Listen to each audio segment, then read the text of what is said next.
Many of us are a real masterpiece. We are a piece of art that exists. We are music that hasn't been sung. We are poetry that hasn't been heard. But a lot of us, we keep all that and shelf it in a shelf, somehow hoping that someone is going to discover all that we are.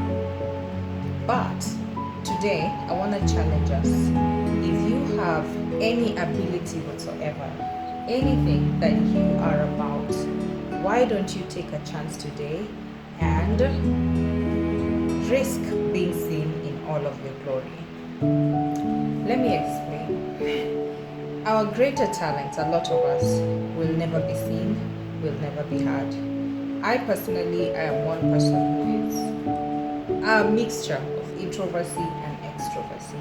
I actually made the decision to become an extrovert when I was in university. I made the conscious decision that I wanted to be the type of person that I am. And when I joined business, now it became official that I have to go all out. I have to attempt to make fast moves. I have to be intentional. I'm not talking about confidence and courage. I feel I've always been that type of person who is confident, who is courageous. But in terms of risking to be seen in all of me, it has been always a little bit intermittent, right? So I've always been clever. I've always been in good spaces in the academia. So I did well, and I also got a lot of favor in that regard. But as you grow and enter spaces, the way you say, dua la kuku alimpati mwewe, you enter into high school, into university, and you realize the world is big. There are people who are louder, there are people who are more expressive, there are people who are forward, and a lot of times many people will take a back space to allow the people who are more of the things that I've mentioned to get ahead. I remember working at an organization and someone thinking I'm a phlegmatic. A phlegmatic is a person who could really, really be talented, who could really be good, who could even be having the best solution in a class, but is likely not going to be the first to lift their hand and say, I can do that. And so they assume that I am that personality. And I remember being very offended because I thought, yes, I may have introversion, but I believe that I take initiative. But the other day I was looking in hindsight and I was looking at the type of person that I am. If I'm going to enter a meeting, I'm probably going to be the person sitting in the back bench. If they're going to call someone to pray or sing or answer a question, I'm going to be the cool kid not answering any of those questions. If I went to a women's forum, when other women are probably scampering for an opportunity to talk, I'm likely not going to be one of the women who are going to be doing that. And so when you really, really look at it deep down, innately, I am displaying tendencies of being a flag, whereby I do not mind being in the background. Whereas when I intentionally decide that I am extroverted, which I do have a high degree of sanguine, but for many years I had totally suppressed and I had no idea that that was my stronger personality. But when I decided to show up as that and risk talking, risk saying things are not making sense, risk people shouting and telling me to stop talking, when I risked that, I saw that the world really embraced me. When we were growing up and I was like, oh, people don't like me because I was always quiet in the house, not contributing to conversations. And a lot of times I get into that space where I just get into the back of my head and not engage. But as years go by, I ask myself, why should I be in a forum? Why should I be seated in the presence of dignified human beings and contribute nothing while I'm there? And so I have over years wanted to be the type of person who will offer contribution.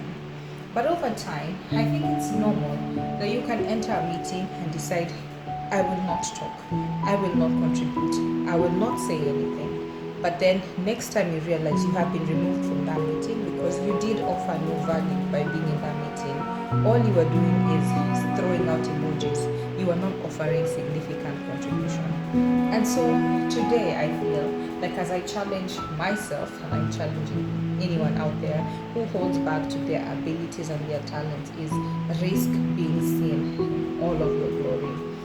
As we grow older, I see many of my peers now coming up and stepping up and allowing us to witness all their glory, all their abilities, all their talents, and for who they all are. And I know sometimes when we are in the workplace, it can be hard to want to be seen as all of you. It's easier for a lot of us who work independently to have videos of ourselves dancing and singing because there's no one who's going to judge us because of that. You're in a free space. But a lot of times, think about the person with the 5 talents, the person with the 3 talents, and the one with the 1 talent. The one with the 1 talent opted to go and hide their talent. The one with the 5 talents went and optimized that opportunity. When it comes to wealth creation, when it comes to optimizing your talent and abilities, you have to risk being seen, all of you. You have to risk for people to know what you can do. You have to risk the first paragraph that doesn't make sense. You have to risk the standing on stage and singing off key and everybody laughing. That happened to me actually. And everybody laughing and then trying again and coming to sing again and hope for the best. You have to risk going to the stage and cracking a joke and no one laughs, and then now you come back again and everybody laughs. You have to risk being seen. Someone said that embarrassing is the cost of entry, and a lot of times many of us are so afraid to be seen and so afraid to be ashamed and to be embarrassed, and as a result our unsung songs, everything that we wanted to do in life, we don't do it. We're waiting for the perfect moment, but the reality is the perfect moment never arrives. There's no moment you will ever feel ready. There's no moment you are like, we are good to go. Or you could feel you're good to go, and then you start the journey and you're like, oh my God, I'm not good to go. But you know what? You are good to go at any time. You are good to go whenever, because it's already in you. Your gift, why it is called a gift, is because you are supposed to give it. As long as you stay with whatever it is that the gift is, as long as you keep it inside of you, you lose. You either become poor or you live a life of struggle, because very few people know about you.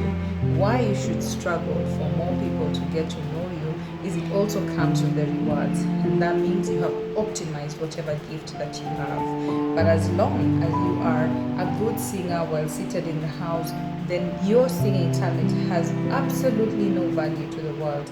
As long as you're a good writer and you write nowhere, I'm guilty of all these things, by the way. I'm guilty of all these things. As long as you're good and all these things are being seen nowhere, you and the person with the 1 talent who went and hid it are practically in the same circle. So to risk it all so that your magnificence can be experienced, so that you can be witnessed, and as one of the people that I work with always says, so that you are celebrated and you are not tolerated. And I hope that was very insightful and you find great insights with it.